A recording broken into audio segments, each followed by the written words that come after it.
Kamala Harris has been touting a line about price gouging to bring down the price of groceries. She says she's going to put in a federal ban on price gouging, and that's going to solve that problem. That is the only solution she ever brings up, by the way, when you ask her about the price of groceries and basic day-to-day commodities. Now, I'm going to get into this, but I'm also going to address, toward the end of last night's stream, there were two people that were throwing a whole bunch of questions about economy at me. I had to leave because I had to go pick up my daughter, and so I'm going to address the point of why inflation is higher under Biden than Trump, because obviously Trump spent more money than Biden so far. And okay, so why is it? Why is inflation so much worse now? So first of all, the price gouging thing. So in the description, you'll find a bunch of links, references for the things that I am saying. There's a study from North Carolina State University that basically it delves into this topic and says, based on all of the factors that we have found, it seems that grocery stores are not price gouging, and it goes through all of their prices, their profit margins, and their stock prices, everything. So I encourage you to go read it. But in addition to that, what I've pulled up is three of the biggest grocery chains in the country. I've got Walmart, Albertsons, and Kroger. So Albertsons would include like Safeway, Kroger would include like Dillon's and G's and all of that stuff. So what you find when you go look at that, now Walmart had the highest profit margin of any of those three major companies, and its profit margin was 2.13%.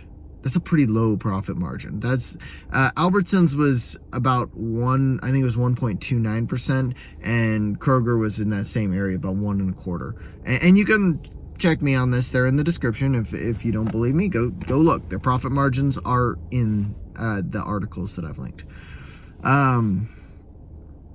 Now, when you see that the grocery stores are running at 1.25% profit margin, that kind of indicates that, hey, we're not price gouging. Price gouging is more like, there's a hurricane. Oh, the price of generators or toilet paper has gone up, 150%. The corporations are taking advantage of the fact that, there's a disaster, therefore we're going to hike the prices. I've also linked an article from the Bureau of Labor Statistics that seems to indicate that what's happening is the cost of goods has risen for all of these companies. It's just being passed on, and mainly that has to do with energy prices and supply chain issues, some of which are still left over from COVID. Part of the reason that there are supply chain issues left over from COVID is that the unemployment rate versus the job vacancy rate is far too high. Remember, the jobs report came out last month, and then earlier this month they revised and said, oh yeah, we lost 800,000 jobs. Oh yeah, we didn't actually have those. Unemployment is still not great in comparison to job vacancies. And one thing to point out is a lot of the jobs that are being filled are low-level service jobs, and they're not jobs like trucking or dock work or anything that's going to help with the supply chain itself. The biggest overall cost, according to this Bureau of Labor Statistics article, the biggest overall factor in the problem is energy cost, and that's driving up the prices of groceries.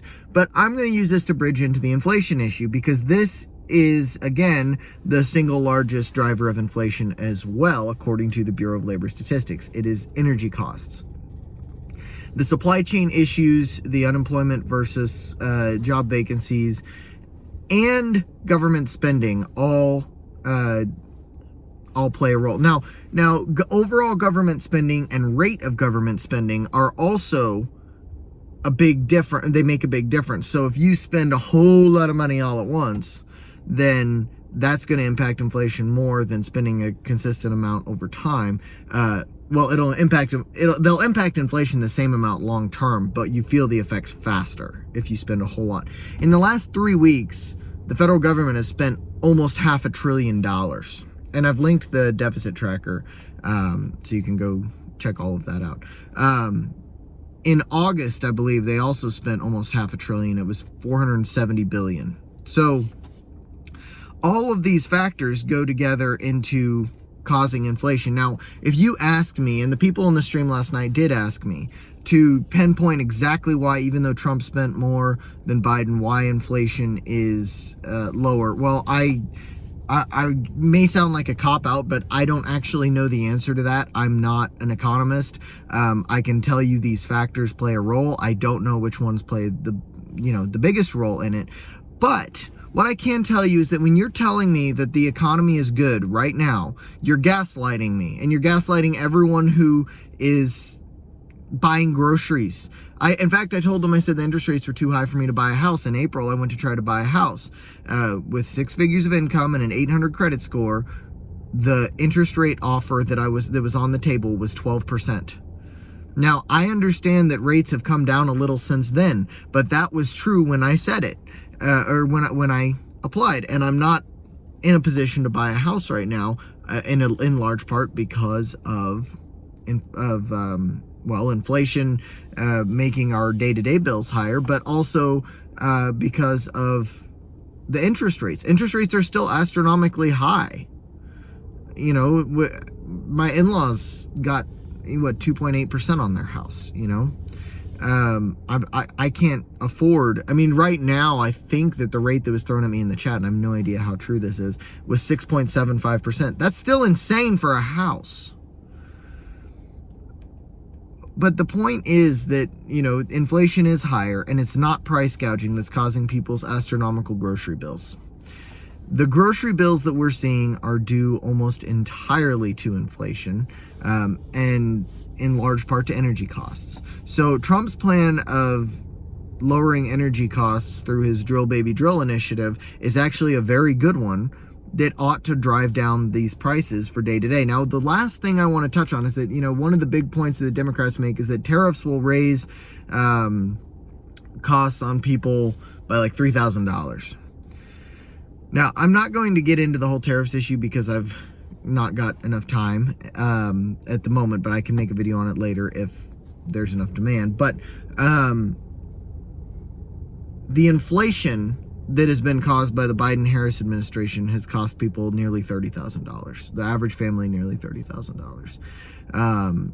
So that's the figure that's being floated. You can find it easily. But inflation is a much, much, much bigger issue at the moment. So anyway, it's not about price gouging. Price gouging laws will not change this particular issue for Americans day to day. That's just not the way that I don't even understand how it's even remotely related to the price of groceries right now. The price of gas and groceries is not due to price gouging, and every time I hear somebody say that, I just cringe, because like that's clearly not what's happening.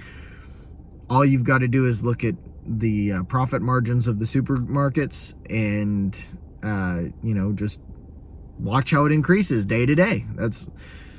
It doesn't take a brilliant person or an economist to figure this out. But apparently Kamala Harris can't figure it out. Okay, that's about all. I just wanted to touch on that, and I wanted to get some closure about that stream last night. I'll talk to you guys next time.